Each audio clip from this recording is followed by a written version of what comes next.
Selamat malam Mbak E.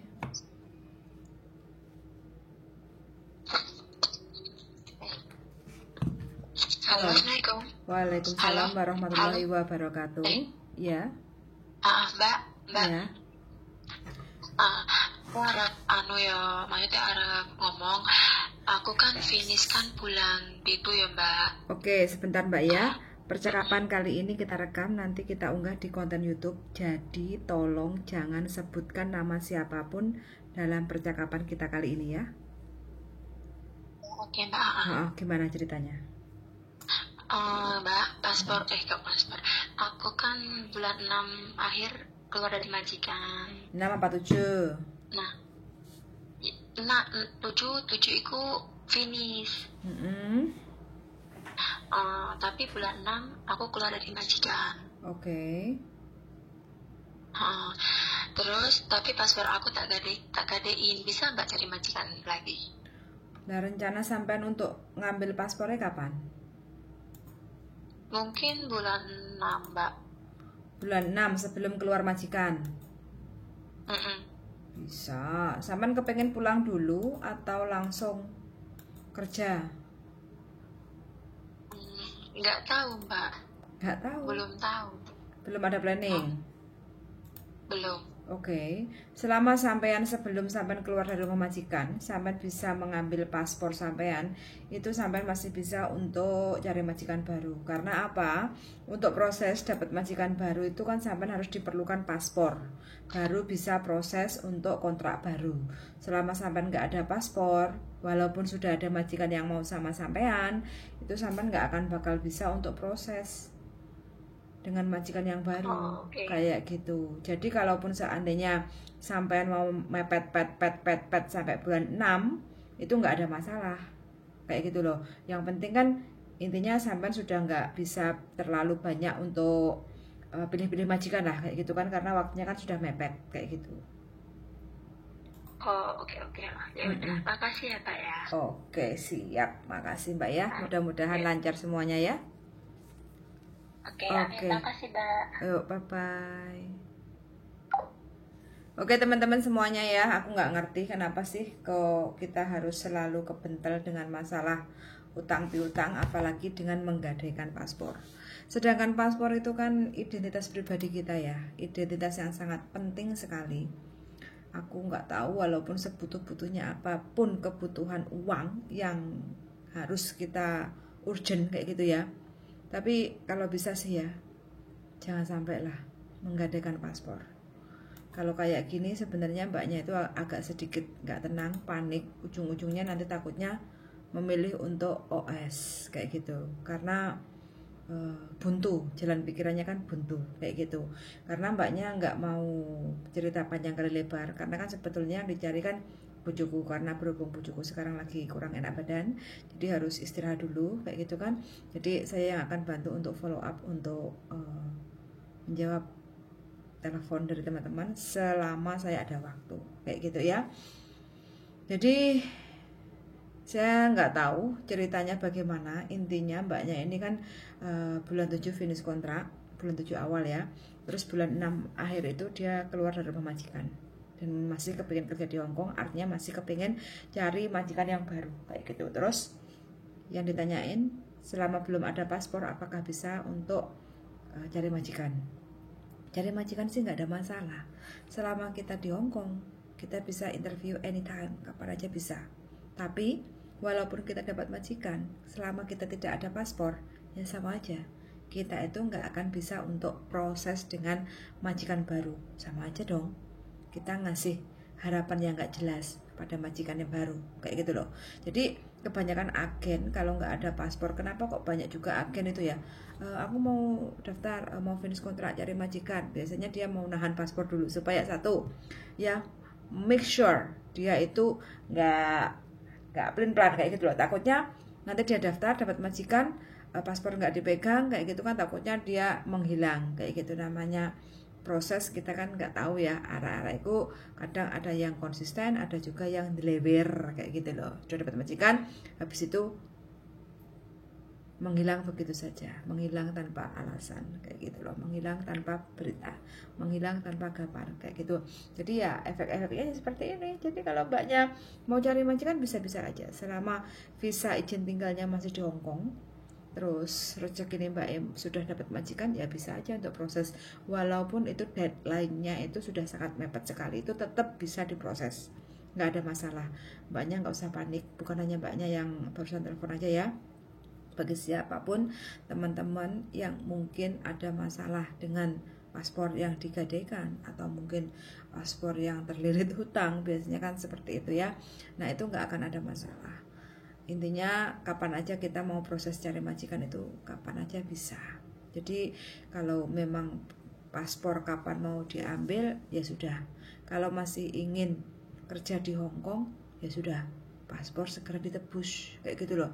Karena kita berani untuk pinjam uang, ya kita harus bertanggung jawab untuk bayar utang kayak gitu. Entah itu di rentenir, entah itu di bank, entah itu saudara, entah itu di bestie kayak gitu ya. Yang namanya utang itu harus diakhiri dengan bayar kayak gitu loh ya. Jangan sampai kita alasan paspor digadaikan, wes nggak punya uang, habis itu kita laporan ke KJRI, paspor kehilangan, terus bikin SPLP.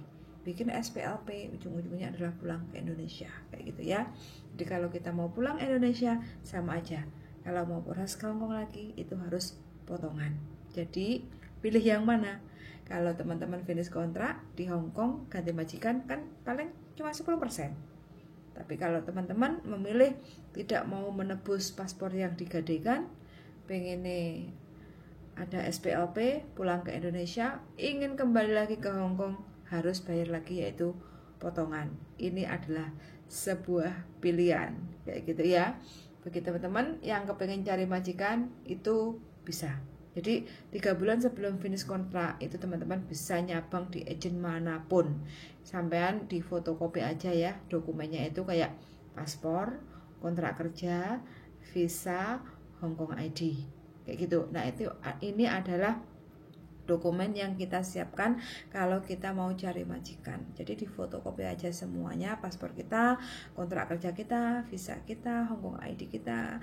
Terus kita bisa masuk ke agen-agen yang mungkin teman-teman tuh minat kayak gitu ya untuk daftar cari majikan. Karena di Hong Kong ini kan banyak sekali agen kayak gitu kan. Jadi kita boleh pasrah ke satu agen atau mungkin kita boleh nyabang, itu bebas.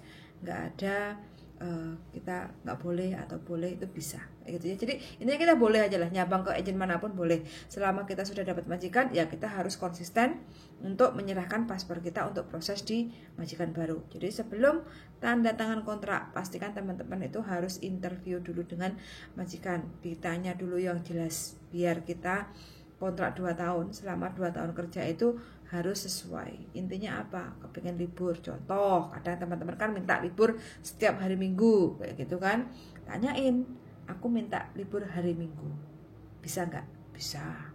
Terus pulangnya juga tentuin, aku mau pulang ke rumah majikan itu sebelum jam 9 malam, itu juga bilang kayak gitulah, biar jangan nanti selepas masuk rumah majikan teman-teman itu banyak, majikan aku gini, aku pulang harus suruh jam 4 harus pulang, harus masak ini dan itu kayak gitu. Makanya harus konsekuensinya di saat kita mau dapat majikan interview, kita tuh harus ngomong secara jelas.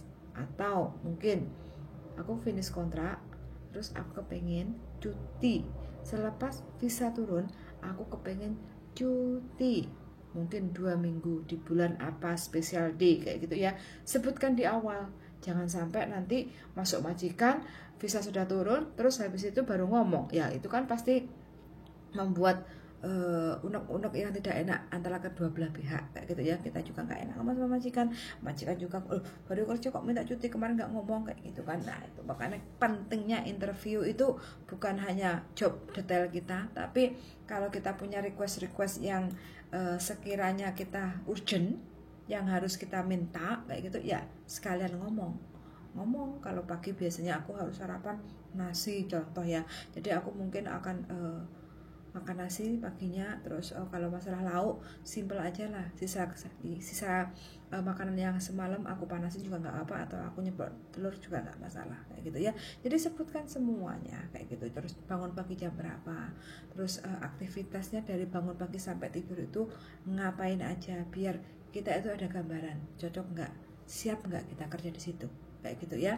Kan banyak juga majikan kalau mau interview kita kan, anakku umur sekian atau orang tuaku kondisinya sekian, apa seperti ini, mungkin dia darah tinggi atau diabetes kayak gitu ya. Jadi benar-benar nggak boleh makan A, B, C, D kayak gitu. Jadi kamu harus bisa menjaga, mengontrolnya kayak gitu. Nah, teman-teman harus tahu juga, biasanya kalau loyanka, jaga orang tua itu kan biasanya kan sedikit sekali minyak, karena kan memang untuk kesehatan badannya ya kayak gitu ya. Jadi sedikit sekali minyak. Itu teman-teman jangan bingung, jangan dibilang majikan pelit. Ada juga yang bilang 1 liter itu bisa untuk nyampe 3 bulan kayak gitu ya. Jadi minyak 1 liter minyak goreng 1 liter itu bisa untuk 3 bulan. Ya wajar, karena orang sini kalau kita jaga loyanka itu memang sangat dihindari sekali yang namanya minyak kayak gitu. Beda kalau kita orang Indonesia ya, senangannya goreng 1 liter itu hampir hanya 1 bulan aja kayak gitu loh. Semua serba goreng, tempe goreng, tahu goreng, belum lagi nanti kerupuk, belum lagi nanti tempe menjes, belum lagi nanti bakwan ote-ote, bakwan jagung kayak gitu, semua serba minyak kayak gitu ya. Beda. Jadi di sini teman-teman yang mungkin kaget ya, majikanku super berat, gimana sih minyak 1 liter kok sudah habis dipakai 1 bulan kok ngeroweng kayak gitu. Jadi teman-teman harus bisa manage kayak gitu ya, bahwa Hongkong itu tidak begitu terlalu suka dengan minyak goreng kayak gitu, karena itu minyaknya jahat kayak gitu loh. Jahatnya kenapa? Kadang kalau kita kurang olahraga, kurang minum air putih, kurang makan buah kayak gitu, itu mengakibatkan banyaknya tumpukan lemak atau kolesterol kayak gitu ya. Jadi makanya kenapa orang Hongkong itu umur 60, 70 itu ya alhamdulillah masih sehat. Banyak masih yang bisa bekerja di luar kayak gitu ya. Jadi beda dengan kita orang Indonesia, itu umur 50 itu wis sikile keju lah, boyoke bengkeng lah kayak gitu ya. Ya karena apa? Dari pola makan kayak gitu ya. Jadi untuk teman-teman garis poinnya aja hari ini, bagi teman-teman yang kepengen cari majikan, nggak usah bingung, nggak usah panik. Walaupun paspor sedang digadaikan, ya wis fokus aja untuk bisa menebus paspornya, supaya teman-teman bisa konsen untuk cari majikan yang baru. Pasti ada jalan di saat kita ada kemauan. Nggak usah bingung, nggak usah panik. Yang penting intinya tetap berusaha yang terbaik aja. Umur 37 mbaknya tadi itu adalah usia-usia idaman. Banyak majikan yang pasti suka ya, asal kita benar-benar konsisten niat yang bekerja kayak gitu ya. Oke, sama-sama sudah mendengarkan, dan see you in the next video. Bye.